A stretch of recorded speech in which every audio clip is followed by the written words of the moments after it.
According to a person with knowledge of the situation, the players' union proposal would allegedly result in projected losses of $460 million. The league is facing a projected loss of about $460 million if team owners agree to the latest demands from the players' union. Right now, WNBA is caught in a tense financial showdown that could even force the cancellation of the 2026 season. Star players are making public demands, owners are hinting at a possible shutdown, and a new rival basketball league is quietly preparing to attract top talent. The situation is more serious than many people realize. There is also a difficult truth behind these talks that most major sports outlets avoid saying openly.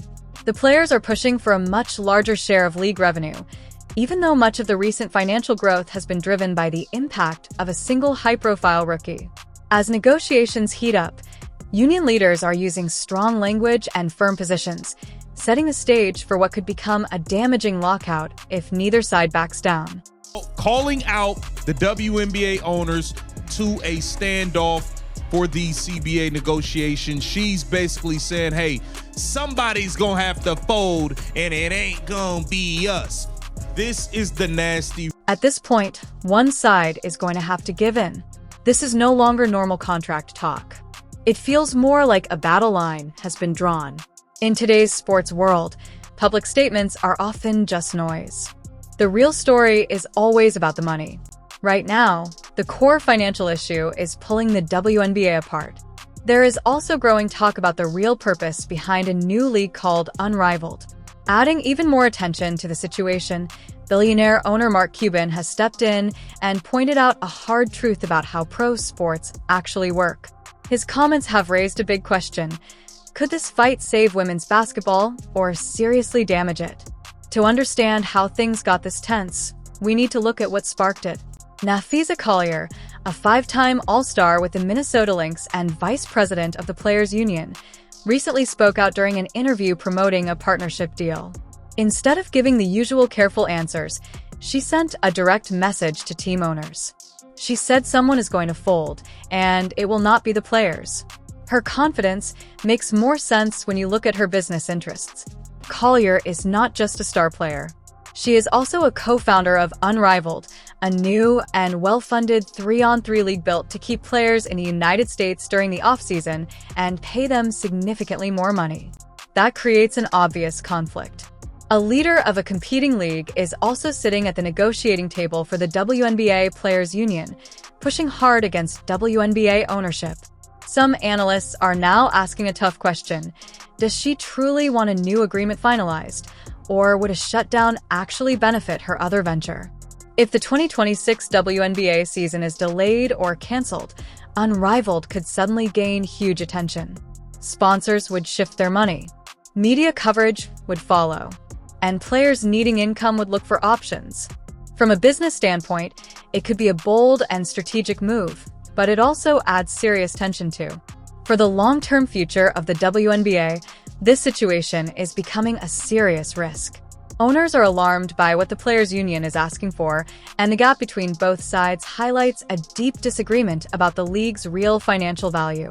Earlier this week, the union responded to the league's February 7th proposal with a counteroffer.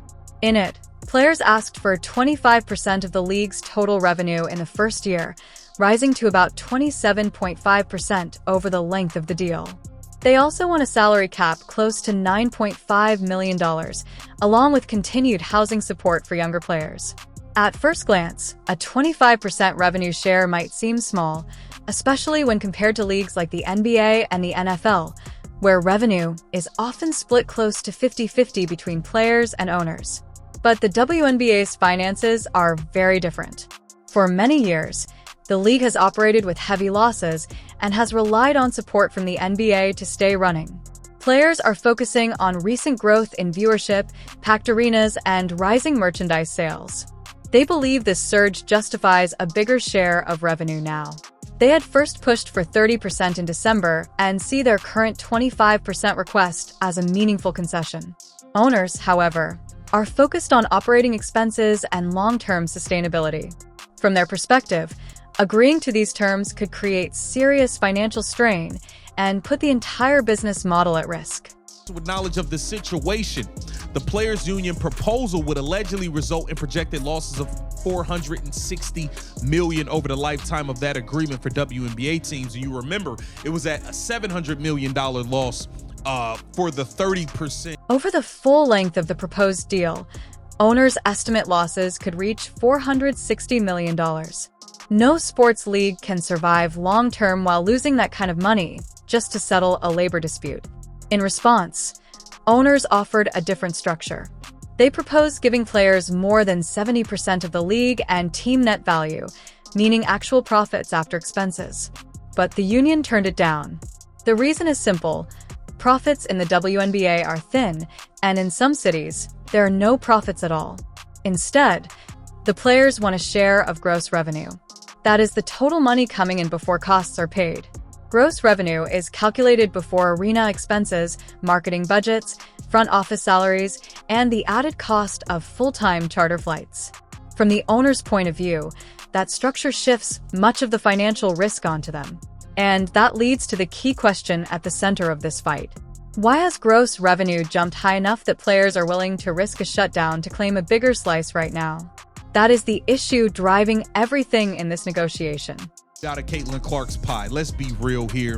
Caitlin Clark served this dish up on a platter for you guys like it was Thanksgiving, and all y'all doing is messing up the food at this point. Y'all messing up the... Before Caitlin Clark arrived in the pros, the WNBA was still fighting for steady attendance in several cities. In many markets, filling seats was a challenge. Then Clark entered the league, and everything changed almost overnight. Arenas started selling out across the country. Major TV networks adjusted their schedules to move games into prime-time slots. Millions of new viewers began tuning in. Merchandise sales surged. For the first time in its 28-year history, the league experienced a dramatic spike in attention and revenue. Now the Players' Union wants to lock in long-term, high-value contracts based on this sudden financial boost. In simple terms, they are trying to turn this moment of rapid growth into guaranteed money for everyone in the league. Owners, however, see it differently. They believe much of this surge is tied directly to one generational star.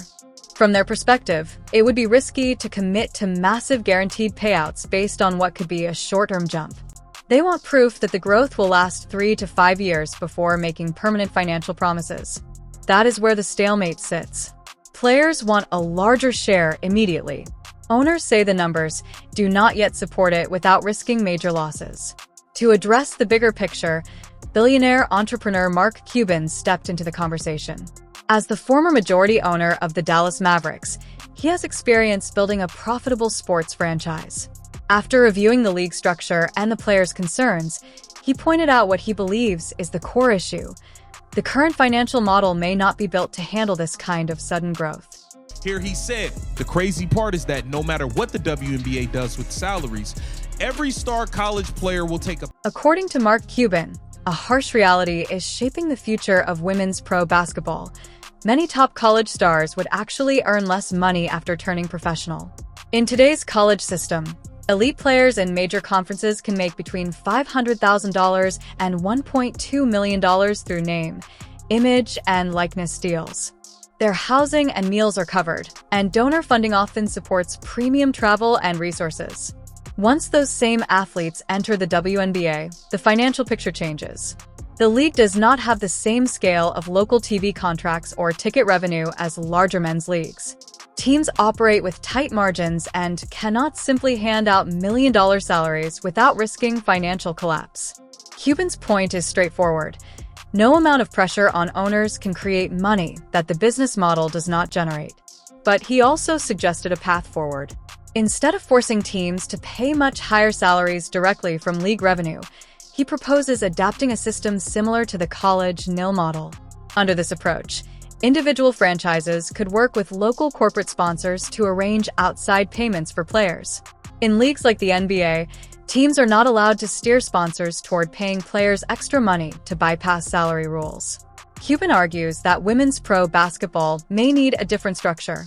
He suggests setting clear limits based on a player's experience level and allowing third-party sponsorship money to legally supplement base salaries. In his view, this could raise player earnings without pushing the league deeper into financial danger.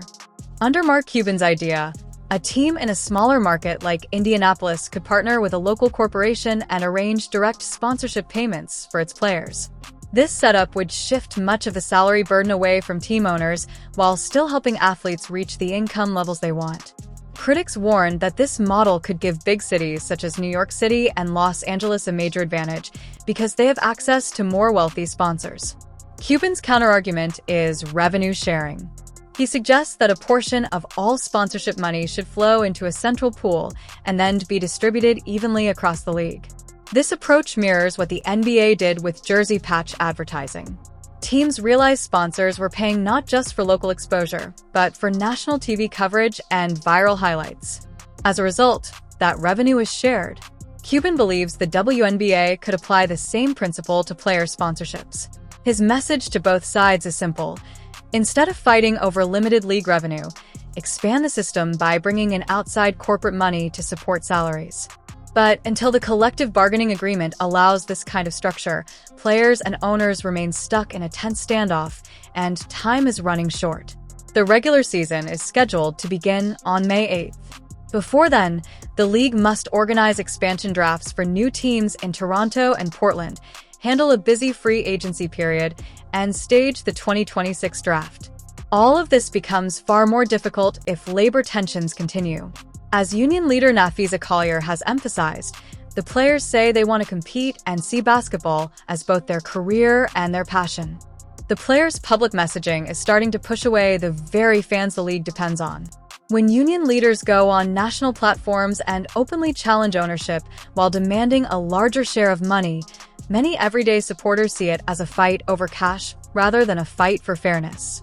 That perception makes it harder to build sympathy for a possible strike. If the standoff continues, with players refusing to step back and owners unwilling to accept a projected $460 million loss, the 2026 season of the WNBA could be canceled by a lockout. The irony is harsh. By pushing hard for immediate gains, players may damage the same league that is finally giving them major visibility and momentum. Much of the recent surge in attention has followed the arrival of Caitlin Clark, who brought millions of new viewers to the sport. If labor conflict drives those fans away, many could simply return to watching the NBA or college games. Rebuilding that audience later would be difficult. History shows that big sports leagues take decades to stabilize financially. The NBA itself went through long periods of losses and tense labor battles before reaching today's level of prosperity. The concern now is that women's pro basketball is trying to accelerate that timeline too quickly. The debate ultimately comes down to trust.